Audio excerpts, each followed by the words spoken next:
straightforward list of considerations that you should be thinking about as you contemplate the migration from your current business model to a multifamily office. And this is really just the tip of the iceberg. And you don't need to sit down and write out the answers to these, but you need to think through them so that you really understand what your motivations are, what your goals are, what the implications are for your current clients, and what it means for how you will position yourself and attract the types of relationships, both client and professional partners, that you need to build your business down the road, okay? And I'm just gonna run through a couple of them. Why do you wanna create a multifamily office? And I'd harken back to what Russ said. Is it because you wanna be more financially successful? That's an okay answer, but be honest about what it is. And then understand that multifamily offices aren't always the most profitable business structures around. You have to do certain things to avail yourself of a broader range of products and services, to perhaps sell products and services you're not comfortable selling today, which means you have a learning curve in front of you. Okay? And what kind of multifamily office do you want to have? There's a panel later today where we're going to talk to 3 executives from 3 different types of family offices that are here in Manhattan. So there are different types of structures. Usually when I say multifamily office, I know people immediately think of the classic full-service option, but it doesn't have to be that way. Depending on who your clients are, depending on what your specific skill set is, you can structure a multifamily office in a number of ways that play best to your skills and play best to the needs of your clients. So think about the options there.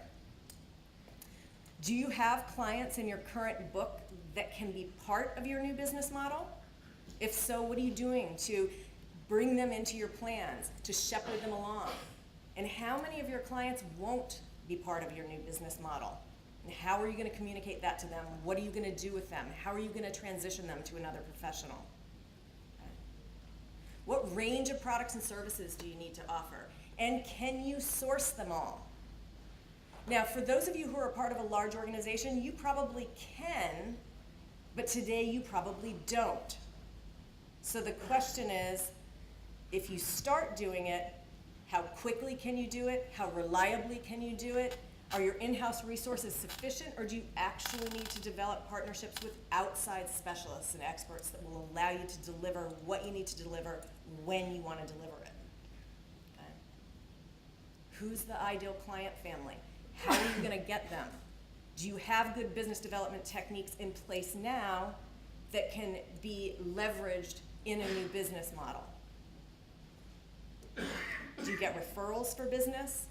Are there things you like about your business today that you actually want to keep intact? Are there things you don't like about the business that you want to eradicate when you become a multifamily office? And how do you accommodate those things when you design your new business infrastructure? Now, I also talked about the fact that a lot of advisors are contemplating this move. And what that means is that you need to be distinct. You have to add value to your families, and you have to add value at a multi-generational level.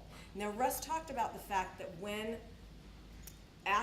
wealth goes from one generation to another, more often than not, there's a switch. And that's true. But it doesn't mean you can overlook those relationships with younger or older generations from the one that you're dealing with.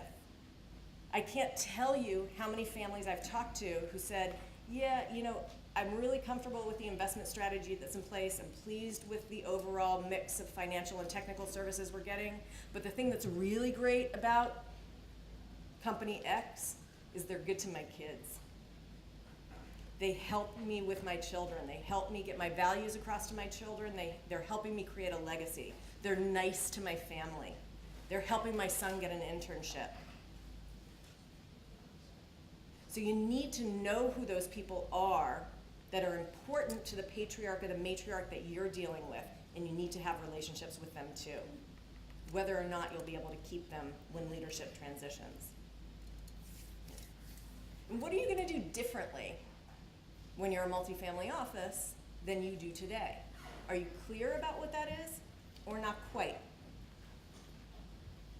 And how long is it going to take you to make that complete transition? Will you be able to bridge the gap financially, psychologically? Sometimes when things aren't going as smoothly as you want them to, it's easy to revert back to comfortable behaviors. Can you power through? And lastly, who are the partners that you need to get this off the ground? Who are the people that are going to provide you with referrals to new business? Who are the experts you're going to turn to that will allow you to implement those broad, holistic, complicated plans? And we're going to talk about what some of those plans include so that you understand the range of the network that you're going to need. And the last couple of things to think about. There's more to becoming a multifamily office than changing the sign outside your office or simply changing your business card and telling people now you're a multifamily office. It really means delivering service in a different way, delivering a different suite of products and services, and really having an intimate relationship with your clients so that you know the extent of what it is they're trying to accomplish and the concerns that they have that keep them up at night. Will your clients and your partners accept you in that role? And what do you need to do in order to cement that process? Do you need to do outreach? Do you need to do repositioning? Do you need new materials in a website? Think about that before you embark on the process. And as part of that, what kind of investment are you willing to make? It's definitely going to require time, but it may also require money.